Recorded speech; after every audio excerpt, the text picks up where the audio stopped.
Hello students, welcome back to my YouTube channel. তো তোমরা কেমন আছো? আশা করি ভালোই আছো, আমিও ভালো আছি। তো আজকের ক্লাসটা হবে তোমাদের ক্লাস 5-এর মানুষ কবিতা, কিছু প্রশ্ন উত্তর, বিপরীত শব্দ, গদ্যরূপ, এটা নিয়ে আজকে ক্লাস করব। তো তোমরা যারা এই চ্যানেলে নতুন, অবশ্যই চ্যানেলটাকে সাবস্ক্রাইব করবে, আর যারা অলরেডি সাবস্ক্রাইব করেছো তাদেরকে অসংখ্য ধন্যবাদ। তো তোমরা যারা ক্লাস 5-এ পড়ো, তো এই বইটা বের করে বসতে পারো, বাংলা বইটা, মানুষ কবিতার কিছু প্রশ্নোত্তর এবং বিপরীত শব্দ, গদ্যরূপ আজকের ক্লাসে হবে। তো আমি দেখো স্টার্ট করছি। প্রথমে কি বিপরীত শব্দ শেখো।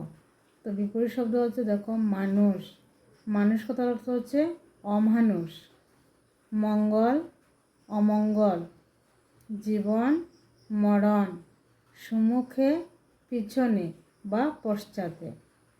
তো এবার হচ্ছে নিচের শব্দগুলোর গদ্যরূপ লক্ষ্য করো। তো গদ্যরূপ দেখো সদা, সর্বদা। সম্মুখে, সম্মুখে বা সামনে। তরে, জন্য। পরিধান করি। মরণ, মৃত্যু। তো এবার একদম সংক্ষিপ্ত প্রশ্নাবলী। প্রত্যেক প্রশ্নের মান হচ্ছে 1। তো এটি পূর্ণাঙ্গ বাক্যে উত্তর দিতে হবে। তো প্রথম প্রশ্ন হচ্ছে দেখো, কবি সর্বদা কি কামনা করেন? কবি সর্বদা মানুষের মঙ্গল কামনা করেন। কবি মানুষকে কি মনে করেন? কবি মানুষকে ভাই ও বড় প্রিয়জন মনে করেন। কার সাহায্য পেয়ে আমরা বড় হয়ে উঠি? মানুষের সাহায্য পেয়ে আমরা বড় হয়ে উঠি।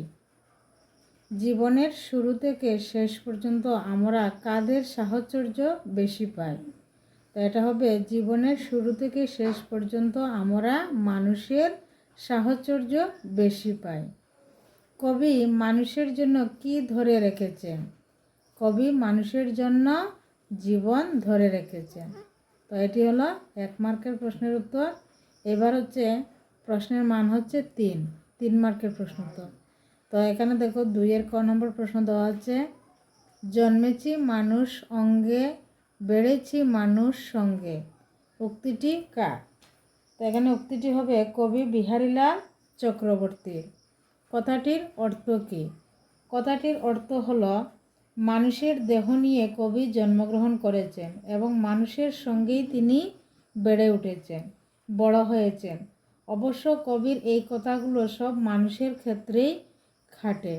আসলে কবি বলতে চেয়েছেন পৃথিবীর সব মানুষই পরস্পরের সাহচর্যে বড় হন। সবার মধ্যে তাই মানবিকতার পূর্ণ প্রকাশ থাকা চাই, কারণ আমরা সবাই মানব দেহধারী মানুষ। তো এবার দেখো খ নম্বর প্রশ্ন, মানুষেরই খাই পড়ি, মানুষেরই কর্ম করি। উক্তিটি কার, কোন কবিতায় রয়েছে? তো এটা হবে উক্তিটি বিহারীলাল চক্রবর্তীর মানুষ কবিতায় রয়েছে। সংক্ষেপে কথাটির তাৎপর্য বুঝিয়ে দাও। তো কথাটির তাৎপর্য হলো কবি সহ সমস্ত মানুষই মানুষের সরবরাহ করা খাদ্য খাবার খান, আবার মানুষের বানানো বস্ত্র পরিধান করেন এবং সবাই মানুষের জন্যই মানুষের মতো কাজ করেন।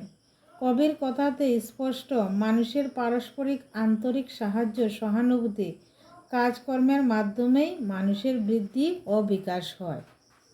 তো এবার হচ্ছে মানুষের প্রতি আমাদের কর্তব্য কী?